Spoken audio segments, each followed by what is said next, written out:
بسم اللہ الرحمن الرحیم۔ تو مومن ان صفات کو پیدا کرے تو پہلی صفت جب وجود میں پیدا کرنی ہے صفت علم ہے۔ جب علم آئے گا تو مومن سمجھ سکے گا کہ میرے اندر کون کون سی بری عادتیں ہیں اور اچھی عادتیں ہیں، مجھے کیسے ان کو پنپنا ہے۔ دوسری صفت ہم نے بتایا غصے پہ کنٹرول کرے تو صفت حلم کو پیدا کرے۔ تیسری صفت ہم نے بتایا صفت رشد کو پیدا کرے کہ مومن کو رشید ہونا چاہیے۔ چوتھی صفت جو معصومین فرماتے وہ ہے صفت عفت، وہ عقل عفیف نہیں ہے، فرماتے وہ ہم میں سے نہیں ہے۔ آج معاشرے سے عفت کو ختم کیا جا رہا ہے، جوانوں کی عفت، خواتین کی عفت۔ دیکھیے دو پاورز ہیں اس دنیا میں، ایک الہی پاور ہے، ایک شیطانی پاور ہے۔ شیطان ان صفات کو آپ کی عقل سے نکالتا ہے، یہ زینت عقل ہیں۔ جس طرح لباس زینت بدن ہے، جس بدن پر لباس نہ ہو وہ بدن بے حیا ہے، جس عقل میں عفت نہ ہو فرمایا وہ عقل زینت والی عقل نہیں ہے۔ اپنے وجود میں عفت کو پیدا کرو۔ پانچویں صفت معصوم فرماتے ہیں وہ ہے سیلف کنٹرول۔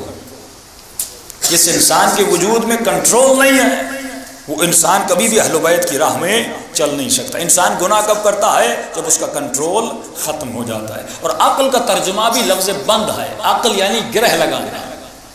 عقل مند وہ ہے جس کے وجود میں کنٹرول کی صفت ہوگی۔ اب یہ شہوت پر بھی کنٹرول کر سکتا ہے، یہ اپنے غصے پر بھی کنٹرول کر سکتا ہے، اپنی بے حیائی پر بھی کنٹرول کر سکتا ہے، اپنی ہر شے پہ کنٹرول کر سکتا ہے جب تک اس کے وجود میں سیلف کنٹرول نہیں ہوگا۔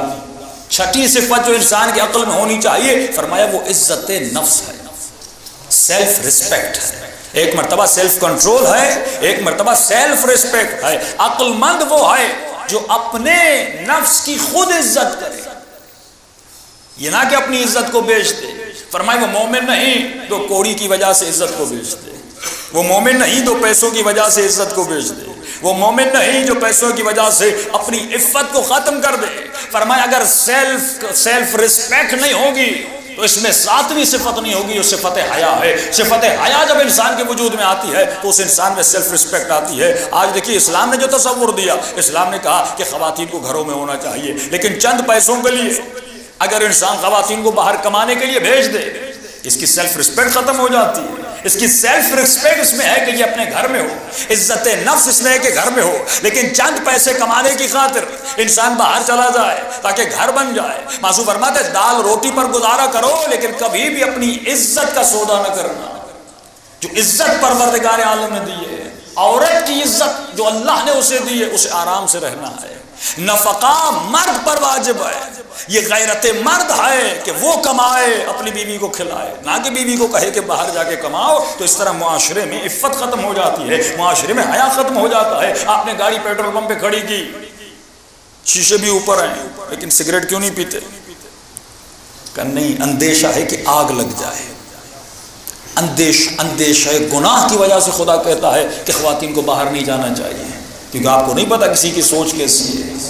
فرمایا جس طرح بند گاڑی میں سگریٹ جلانا انسان گوارا نہیں کرتا، شاید گاڑی کو آگ لگ جائے، اسی طرح ایک کمرے میں اگر ایک مرد ہے اور ایک نامحرم خاتون ہے، فرمایا تیسرا شیطان ہے ان کے بیچ میں، کبھی اس کے ذہن میں وسوسہ ڈالتا ہے، کبھی اس کے ذہن میں وسوسہ ڈالتا ہے۔